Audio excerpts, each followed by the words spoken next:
So what's up guys? So today's video, pag-uusapan natin kung paano ba magkaroon ng sasakyan dito sa US bilang newly bilang isang USRN at bagong salta dito sa US. So yun ang mga pag-uusapan natin. Ano yung mga kailangan mong ihanda? Ano yung mga kailangan na meron ka bago ka makakuha ng sasakyan, at ano yung mga dapat mong i-prepare dyan pa lang sa Pilipinas bago ka pumunta dito, na para pag nag-start ka na, mas mabilis ka makakuha ng sasakyan dito. Okay, so in my part, so paano nga ba ako nagkaroon ng sasakyan dito sa US as a newly hired nurse? At the same time, sports car pa yung kinuha kong sasakyan, di ba? Napakaluho ko, di ba? Anyway, so I will tell you step by steps kung paano, sa yung mga documents na kailangan mo para masimulan o para magkaroon ka ng first car mo dito sa US. So first question, why sports car? So bakit sports car? Kasi ito yung actually ito talaga yung pinaka dream car ko kahit nasa Pilipinas pa ako, and talagang gustong gusto ko siya. I believe kahit sino naman na mga especially sa mga lalaki, gusto yung sasakyan na to. And na-inspire din ako sa isang kakilala ko na meron din ganito, and sabi ko someday magkakaroon din ako nun. And hindi ko nga lang alam kung kailan, pero ngayon nangyari na. So dito sa US ko nakuha siya. So in my part, kayang-kaya naman makuha. I mean, kaya-kaya naman mabayaran. Kasi so dito naman hindi naman kailangan cash yung pambayad mo. So dito naman installment naman ng mga bayaran ng mga sasakyan, kahit naman sa Pilipinas kung wala ka pa naman cash, lalo na nagsisimula ka dito. So yun. So bakit sports car? So dahil dream car ko, and second, kaya naman bayaran, kasi pag kuha mo ng sasakyan, kino-compute mo na yun kung magkano yung monthly mo, babayaran mo sa sasakyan mo. And iba yung feeling na every time na sasakay ka dun sa sasakyan na gusto mo, merong ngiti sa ano mo, ngiti, masaya ka every time na dinadrive mo yung sasakyan, kasi yun yung sasakyan na gusto mo. At the same time, nandito ka na rin sa US. So this is my own opinion, sa iba baka iba yan sa iba. This is my opinion. So kumbaga nandito ka na rin sa US, might as well kunin mo na yung gusto mo if kaya. Okay, if kaya. Kung hindi naman, wag muna. Pero in my part at sa side ng misis ko, napag-usapan naman namin. So kaya naman namin i-manage yung settle ng payment sa monthly namin din sa sasakyan. So may sasakyan siya, may sasakyan din ako. So napaka-importante dito na kung parehas kayong tatrabaho, o even nga hindi nagtatrabaho yung isa, kailangan at least meron kayong dalawang sasakyan para pag off ka, meron kang sasakyan na magagamit mo pang groceries, pang pasyal sa mga bata, at kung ano-ano pa na pwede mong gawin. Kasi especially dito sa South Carolina, hindi ganun ka convenient yung transportation. So dito bus, and then the same time yung lift or yung car ride ba tinatawag doon, na kumbaga sa atin dyan yung magre-rent ka ng sasakyan para ihatid ka, kalimutan ko yung pangalan nun, mag-rent ka ng sasakyan para ihatid ka sa trabaho. So dito kasi lift, ano ba sa atin, kalimutan ko na yun. So ganon. So at mahal ang bayad. So talagang convenient at mas less gastos pag meron kang sarili mong sasakyan dito. At gayon. At ano pa, so dalawa kami ng asawa ko, meron kaming sasakyan. So yun yung advisable din. And pag kukuha kayo ng sasakyan, make sure yung sasakyan na kukunin nyo is yung magagamit nyo for many things. Like yung sa misis ko, pinag-usapan namin yung sasakyan na kukunin namin na first. So yung unang sasakyan na kinuha namin yung sa kanya, Isuzu Pathfinder na SUV. Bakit? Kasi 7-seater yun, malaki. May mga anak kami, so meron na, pwede namin sila, may mga extra seat para sa kanila. And the same time, may malaking space sa likod para mailagay namin kung ano pa yung mga dapat namin ilagay. And then the same thing pa, meron siyang doon sa taas na pwedeng paglagyan na yung mga pwede mong ilagay sa taas. So, yun yung ginamit namin na pangkuha ng nung pagdating namin dito, yung ginamit namin pangkuha ng bed, pangkuha ng bed frame, pangkuha ng mga washer and dryer, pangkuha ng mga appliances pa na pwede namin makuha. So malaking bagay yun. So titingnan mo, so kung bago ka dito at may family ka, I would suggest yun ang kunin mo. So in my part, bakit ako kumuha ng yun nga, bakit kinuha ko yung sports car na Challenger?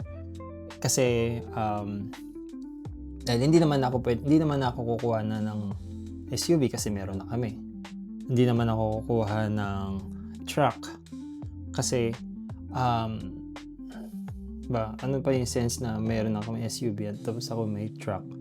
So, di ba, hindi na ano. And napag-usapan pa din namin bakit hindi na lang ako kukuha ng mas mababa na sasakyan compared sa sasakyan ko.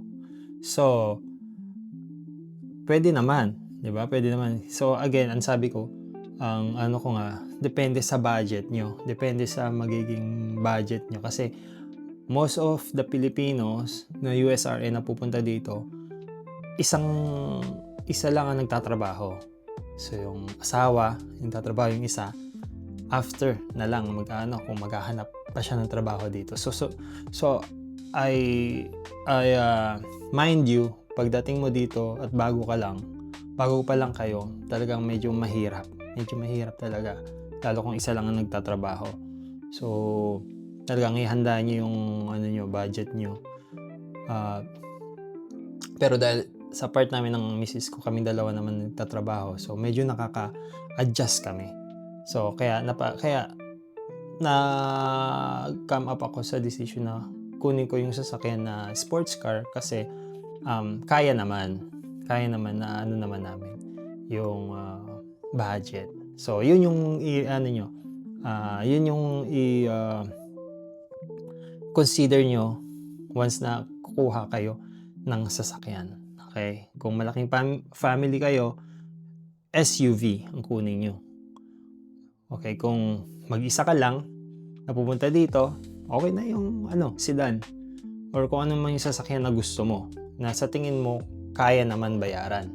Yun yung importante doon eh. Kung dalawa kayo na darating dito, gaya namin, at USRN kayo parehas, good. Kasi pwede makakuha kayong dalawang sasakyan para sa isa sa inyo. Tag-isa kayo ng asawa mo or ng spouse mo, ng partner mo. So, even though sa isang kami ng misis ko, even though sa isang hospital lang kami nagtatrabaho, dalawa pa rin talaga yung sasakyan na meron kami dahil nga doon sa convenient para sa inyo. Magagamit nyo yung isang sasakyan kung yung partner nyo nasa work, yung mga anak nyo may hatid sa school, madaming pwede mong gawin kasi meron kang sasakyan na magagamit mo. Okay. So, yun yung ano, so yun. Yun yung pinaka medyo mahaba na, no?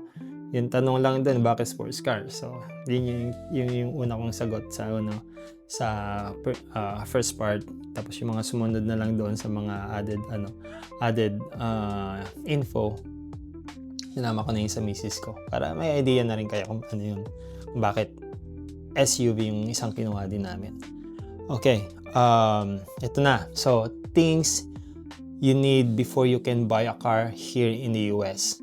So, ano yung mga kailangan mo bago ka makabili ng sasakyan dito? Kasi pag wala ka na ito, hindi ka pwedeng makabili. Hindi ka pwedeng makabili ng sasakyan dito kasi napaka-importante nito. So, una, yung SSN. So, dapat meron ka ng SSN kasi napaka-importante ng SSN. Doon nila ma-identify kung talagang nagbabayad ka ng tax mo dito or talagang dito ka nag-stay sa US. Kumbaga, ito yung identity ng tao dito. Pag wala kang SSN, unidentified ka. Pero pag may SSN ka, yun. So, yun yung pinaka-requirements kasi dito. Kasi required to para sa mga financing, di ba? At saka pag-registered. So, dito ka makikilala na tao. Second thing, driver's license.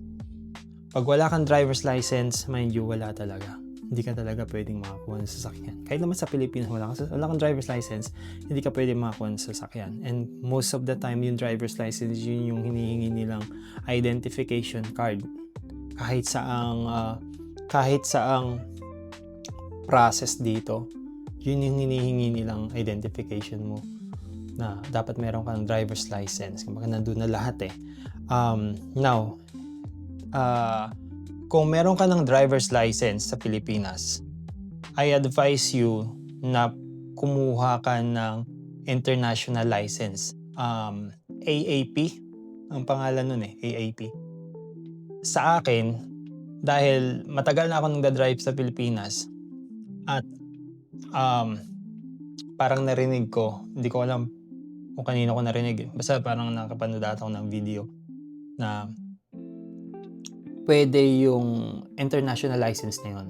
So, sa Pilipinas, kuha ka kahit 1 year yun eh. 1 year, like, nasa, more or less, nasa 5,000 yung price na niya for 1 year.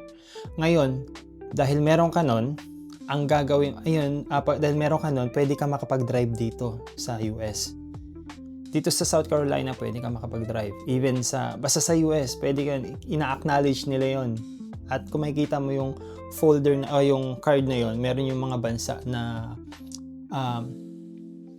affiliated na pwede siya. Pakita mo yun, ipapakita mo. Now, pag meron ka nun, maganda kasi punta ka dito kasi yung DMV, Department of Motor and Vehicle. So, yun yung parang LTO sa Pilipinas. Pag meron ka nun, hindi ka na kailangan driving test dito. Hindi ka na kailangan mag-exam dito para sa driver's license mo. Which is yun yung personal experience ko na nangyari sa akin. So, hindi na ako. Pero yung misis ko, dumaan siya sa mga driver's exam, driver's test. So, yun yung sa kanya. So, yun yung advice ko. Kumuha kayo ng international license para reconsider yun. Para pagdating mo dito, mag-apply ka ng DMV ng license mo, driver's license mo, makukonsider, hindi ka na kailangan mag-take nun. Pero, dito kasi, yung advice ko, bago ka pumunta dito, aralin mo na yung road rule regulation ng US o DMV kung saan ka mang state mapupunta. South Carolina, California, Virginia, Tennessee, whatsoever. Aralin mo na yung DMV traffic rules and regulation kasi mind you, pagdating mo dito sa US, maninibago ka sa driving. Kung nagda-drive ka na dyan sa Pilipinas, maninibago ka kasi dito po meron po mga rules, meron mga lanes na hindi ka basta-basta papasok. Pag napunta ka doon sa lane na mali na yun, automatic pwede kang mabangga, pwede kang madisgrasya. So, sa atin sa Pilipinas, bigayan lang 'di ba? Pag napunta ka sa mga ang tawag doon, mga intersection, hindi pwedeng gano'n. Merong dito, may rules dito. Pag nasa right lane ka, ibig sabihin yung lane na kung nasaan ka, ikaw yung pwedeng mauna. Hindi ka kumbaga parang kailangan nilang respetuhin yung kung nasaang lane ka. Ganun dito. Kasi kung hindi, pwedeng talagang aksidente ang mangyayari sa'yo dito. So, in my case, nung una talagang nanibago ako. First month ko dito. Sabi ko, parang kakayanin ko ba yung driving dito? Mind you, matagal na po ako nagdadrive sa Pilipinas Pero nung napunta ako dito, sabi ko, bakit parang hindi ko yata kakayanin dito. Tapos lalo na pag nasa freeway na kayo, ang bibilis ng mga sasakyan dyan. So, kung hindi nyo alam yung traffic rules, yung dito, mahihirapan kayo or pwedeng may madisgrasya kayo. Pwedeng kumbaga hindi magiging maganda yung experience nyo pagdating sa driving. Kaya aralin nyo yung DMV. Mayroon silang app, DMV, meron din silang website na DMV. May mga free course, free exam. May mga free course, mga free exam. Pwede nyong subukan, pwede nyong i-try. Meron din akong nakuha na parang app.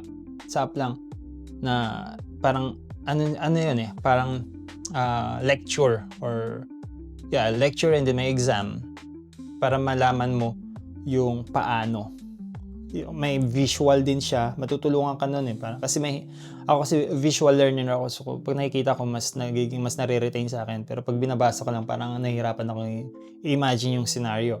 Yung sa app na yon, I forgot kung ano yung pangalan ng app. Magtingin doon. Tapos may isang app doon na yun yung ginamit ko, parang siya parang tuturuan ka matututunan mo yung paano yung mga scenario. So madami diyan sa sa app. Pwede niyo tingnan para ma-familiarize kayo. So tapos depende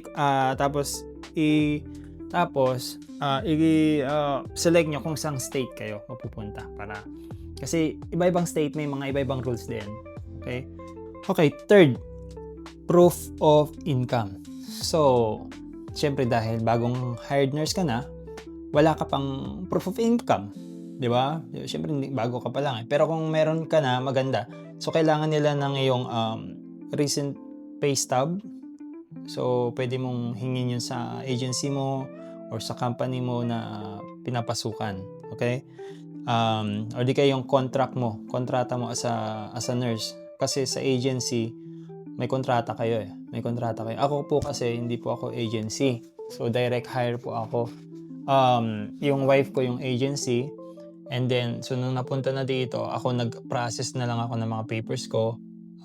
Yung NCLEX ko, natapos ko na dyan sa Pilipinas. Dito, ang ginawa ko nag-take na lang ako ng English Proficiency Exam. And then, nag-ano ako sa CGFNS, yung mga process na yan para endorse dito sa state of South Carolina. So parang in a month na ayos ko yung lahat yun. So yun. So kailangan mo ng pay stub o or job contract para mapakita doon. And then ito na, credit history.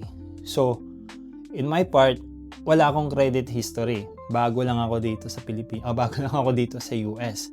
So paano ako nakakuha ng sports car? Usually kasi talaga, pag wala kang credit history, ano ba yung credit history? Yung credit history, yun yung tinatawag na parang credit. Mga utang mo, mga inutang mo before, na nabayaran mo. Dito kasi lahat puro installment. So, once na kumuha ka ng bagay na binili mo, tapos naging maganda yung credit history mo, nitawag yung nababayaran mo siya on time, nababayaran mo siya ahead of time, tumataas yung credit history mo. Para yung trusting value mo, ibig sabihin. So, pag meron kang Sa akin wala akong gano'n.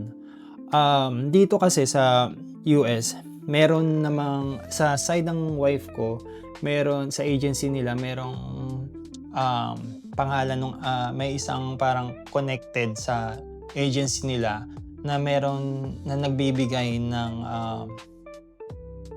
program para sa mga newly hired, sa mga new nurses na pumupunta dito, Pinoy or any anong tawag yun, any country na galing sila. So, pagdating dito meron mga program, ano yun, yung mga bangko na yun, nagbibigay sila ng through APR. So, yung mga APR, ibig sabihin po nun, yung parang interest, interest sa parang pag umutang ka sa credit card, may mga interest. So, that's the same, so tapos nagbibigay sila ng high credit. So, meaning, yung credit score mo,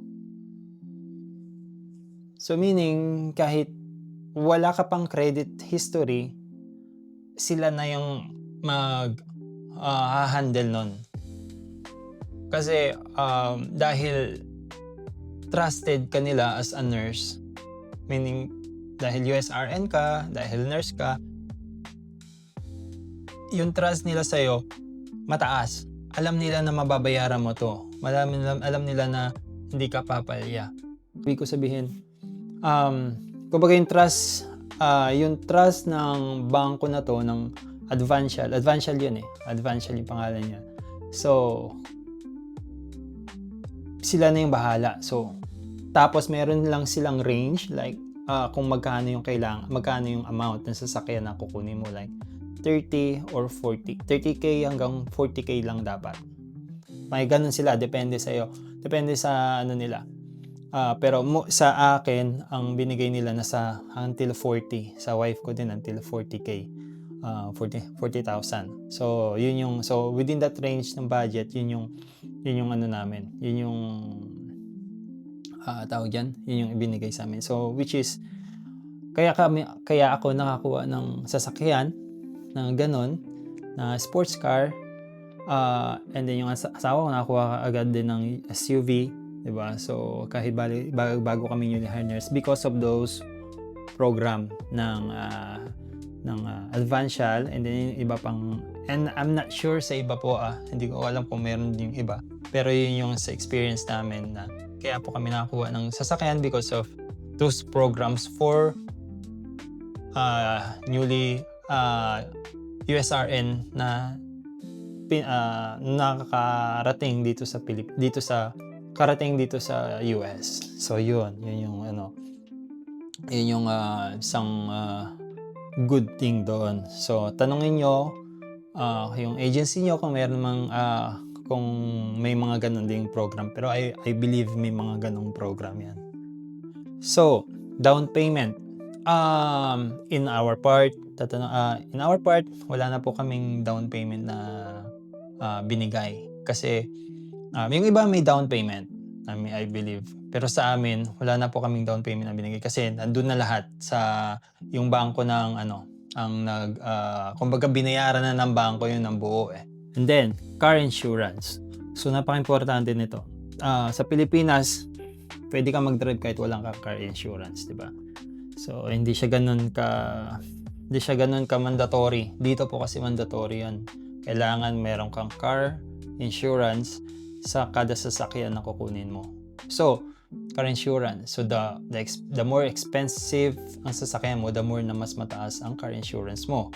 And the same thing, kung bago ka dito sa US na magdadrive, the more na mas mataas din siya. So talagang medyo yun, isa rin yun sa i-consider nyo na once na yung monthly nyo sa sasakyan and then monthly nyo sa insurance. So pwede naman sa insurance, isama nyo na yung wife nyo or yung partner nyo or yung kung sino man na pwede nyo isama doon, mas mababa yung babayaran. Pero talagang medyo mataas ang car insurance mo the first year mo dito na dahil bagong driver ka nga at bagong bagong, depende pa sa sasakyan mo, 'di ba? Pero mostly talaga tinitingnan nila kasi dahil kung bago kang salta dito sa US, so mostly mataas yung car insurance mo. In our part, nagbabayad ako ng, nasa 600. Car insurance lang yun, So, car insurance ko, car insurance ng asawa ko, and car insurance ng mother ko kasi sinama ko na sila para tatlo na kami doon. So, ako na nagbabayad sa car insurance ko. Okay, bank account. So, definitely, pagdating mo dito, kailangan mo rin mag-open ng bank account. Kailangan meron kang bank account kasi doon kukunin ng bangko or doon, bank account kasi para makita nila meron kang history na meron ka ng bank account dito and yung pera, parang yung transactions mo, makikita rin nila. So, importante rin yun sa mga identification na kailangan nila, requirements. Dapat meron kang bank account dito, okay? Ito yung mga another question. Pwede bang mag-loan kahit bagong dating pa lang sa US? Okay. Yes, pwede kang mag-loan. So, gaya ng sabi ko, in our part, dahil dun sa program na yun, nakakuha kami ng sasakyan. So, lahat naman dito, loan naman dito. Mas okay ba cash o financing? Kung may pera ka, pwede, okay, cash. Kahit sa Pilipinas, cash, diba? Pero kung dahil bago pa lang tayo dito, yun talagang yung magiging option natin. Financing talaga magiging option natin dito. And pag financing kasi, it can help your credit history na mas lalong lumaki, mas ma-build yung credit history mo dito pag financing yung kinuha mo. Okay, ano ang mas magandang first car for a new USRN? So, ano bang mas maganda? So, depende po sa kailangan nyo, gaya na nabanggit ko kanina na umpisa. Kung big family kayo, kung big family kayo, SUV yung I really suggest para sa inyo. Kunin nyo na yung talagang pangmalakasang SUV na pero hindi mahal, hindi mahal. Yung kagaya sa amin, Isuzu Pathfinder, talagang siya, ang counterpart niyan sa atin, mga yan, Fortuner, Montero, siyempre yung Isuzu, may Isuzu rin sa atin na SUV. So, yun yung mga counterpart niyan sa atin. So, yun yung kunin nyo. Tapos, kung may makita kayo na merong parang hump sa taas, na parang pwedeng paglagyan sa taas, yun, mas maganda. Para pwede nyong ilagay yung mga, kung ano man yung pwede nyong makuhang mga gamit pagdating dito sa US. Yung mga gamit namin, nakuha lang namin sa Facebook Market. Tapos, madalas dyan sa Facebook Market, may mga free na mga gamit na pwede nyong hingin. Pupuntahan nyo lang. So, pwede nyo yun. So, pag nagkasundo kayo, ibibigay sa inyo, yun, meron na kayong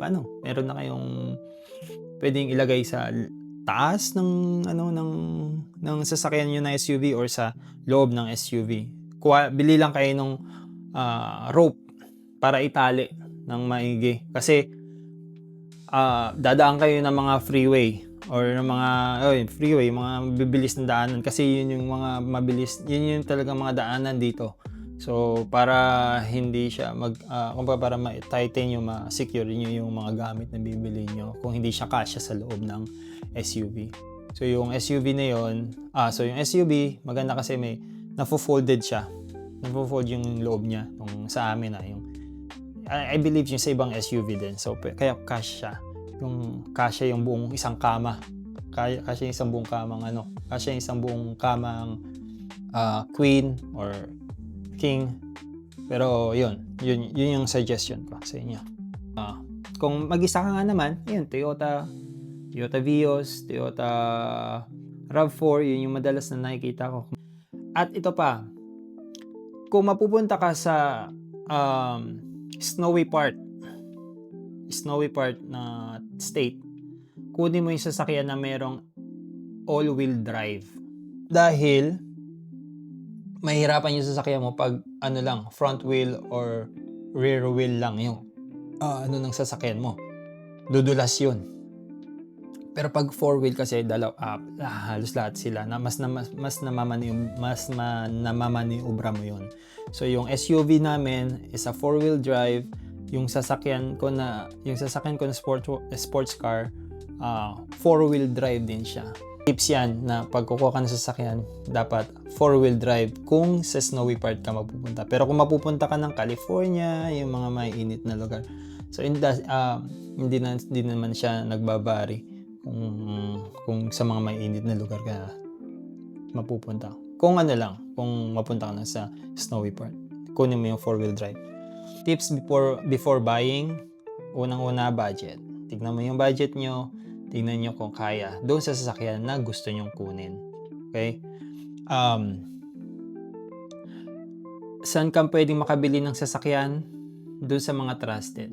Huwag kang bibili sa Facebook Market ng mga sasakyan kasi hindi mo kilala yun eh. Bago ka lang dito eh. 'Di ba? Malay mo ba kung hino-hocus-pocus ka lang nun, 'di ba? Maganda yung sasakyan pero sa loob hindi mo naman alam. Lalo na kung wala kang alam sa sasakyan. So ano yung mga pwede mong bilhan? CarMax, Carvana, ano pa ba? Yung mga dealer, car dealer ka pumunta. Okay? Doon ka pumunta. Pagdating mo dito sa US, car shopping ka na. Window shopping ka na ng mga sasakyan kung saan kang pwedeng makakita ng sasakyan. Okay. So yung sa asawa ko, na sasakyan, nabili namin yun sa CarMax. So sa CarMax, lahat pagdating ngayon diyan, inaayos na yan lahat. So wala ka nang magiging problema doon.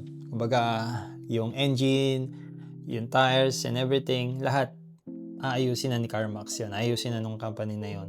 Para pag kinuha mo na, parang good as new na makukuha mo siya. Although, used na siya. Tapos, so doon sa CarMax, madami kang sasakyan na pwede mong makita. So, pwede kang through online dito kasi sa amin, 5 minutes away lang dito yung CarMax. So, pwede namin puntahan kaagad. Now, sa asawa ko po, bago siya pumunta dito, galing siya ng Tennessee, kailangan, pagdating niya mismo dito, pumunta na siya ng CarMax. Kumuha na siya kaagad ng sasakyan. The day na dumating siya dito. Okay? Tapos, paano niya na-process yun? Through online. So, dito ang mga pagbili ng sasakyan, through online lang. Through online. Kung malapit ka sa car dealer, good. Pero kung malayo ka sa car dealer, pwede mo siyang makuha through online. Makapag-reserve ka para pagdating mo doon sa car dealer, i-serve mo na yung Now, sa part ko naman po, yung sasakyan ko, nabili ko siya through online. Online na car dealer. Brand ng sasakyan ko ay Dodge Challenger GT 4-wheel drive. So, hinanap ko siya. Dito kasi dito sa amin dito sa South Carolina, dito sa CarMax, wala siya noon. Meron siyang GT pero walang 4-wheel drive. So naghanap talaga ako sa mga branch na meron siya. So nahanap ko yung sa akin sa galing pa ng Atlanta. So talagang yun yung ginawa ko. Sabi pa nung asawa ko nun sa akin, bakit ka kumuha ng sasakyan na online na hindi mo pa nakikita? Sabi ko, car dealer naman yun eh. So, car dealer siya na talagang tas tinawagan ko and then so through online, through phone calls. So and then ma-verify naman na naman siya, legit naman siya. So talagang talagang nyo lang, research nyo lang talaga kung talagang legit yung bibilhan nyo o hindi. So sa my part, yun naman yung ginawa ko and I know legit naman yung binila. Kaya yun, so pinadala nila yung sasakyan and everything lahat. So yung financing na yun yung umano sa akin, nakipag-usap sa kanila para maidala o makuha yung sasakyan. So yun yung process na nangyari sa part ko. So through online sa mga car dealer. So dito talagang tatawagan mo sila, ha? Tatawag kayo at makipag-usap. Yun yung niyan. Yun yung dito. Hindi tayo pwedeng hindi uso dito yung text-text. Basta-basta, tawag talaga sila dito. So, kakausapin nyo. Okay. And then, tignan nyo rin yung sa Carfax. Yung sa Carfax, tignan nyo rin kung meron na rin accident history yung sasakyan ninyo. So, I would suggest na wag nyo kukunin yung sasakyan na meron ng accident history. Kasi hindi mo alam kung anong nangyari sa sasakyan di ba? So, kahit sa Pilipinas, di ba, mas maganda kung yung talagang maayos yung sasakyan at walang car accident history na doon sa sasakyan na yan. So, it's up to you kung gusto mo talaga yung sasakyan kahit may car history. Minsan kasi yung car accident history na yan, hindi naman siya talaga yung banggang-bangga. Minsan parang nasagi lang, yung mga ganon. Yung mga ganong ano. Pero, para sa gagaan ng pakiramdam nyo, huwag nyo nang kunin yung may car accident history. Kuha kayo nung wala pang, o yung wala talaga. So, titingnan mo yung sa Carfax. May mga code yun. Yung sasakyan mo, meron yung parang VIN number. So, sa VIN number, sa True Online, isa-search mo yun sa Carfax kung meron siyang mga car accident history. So, yun yung purpose nun sa Carfax. Okay? Insurance rate are higher for sports cars. So, check first. Yeah. So, yun nga. So, mas mataas ang car insurance pag sports car. Diba? So, kahit naman sa Pilipinas, pag sports car ka, mataas talaga yung car insurance. So, yeah. So, again, tignan mo yung budget mo regarding doon. So, sa amin, parang pumapatak na 200 ang car insurance namin. So, okay na rin. Okay. So, I guess yun lang yung pwede kong may share sa inyo regarding sa pagkuha ng sasakyan dito sa US. Kung meron man akong nakalimutan, pwede po kayong mag-comment para po masagot natin kung ano pa man yung mga kulang na hindi ko nabanggit dito sa aking segment. I try to make it short kung ano lang yung mga dapat malaman natin bago tayo kumuha ng sasakyan dito. And ayun. So kung bagong nurse ka dito pa lang sa US, so congrats. At I hope na makuha mo yung dream car na gusto mo para sa'yo. And again, tignan mo lang yung mga nabanggit ko, i-consider mo lang yung mga dapat na consider mo pag kumuha ng sasakyan. And then, balance mo lang kung sa tingin mong kaya yung sports car na gusto mo, di go, di ba? Kung hindi naman, makapaghintay naman. Ang importante, nandito ka na sa US, pwede mong makuha yung dream na gusto mo. Dahil hindi lang car, diba? Hindi lang car, yung iba pa na pinapangarap mo. Kaya nga tayo nandito sa US diba? Para yung mga dreams na hindi natin makuha sa Pilipinas because of alam na natin yung difference ng salary ng Pinoy nurse and the Pinoy USRN nurse, diba? So, I hope na nakapag-inspire sa itong video na to. And kung ikaw may nangangarap na maging USRN, I hope and pray na makarating ka rin dito by God's will. Again, salamat sa panonood. I hope na madami kayong natutunan, and thank you for watching, and see you on the next vlog.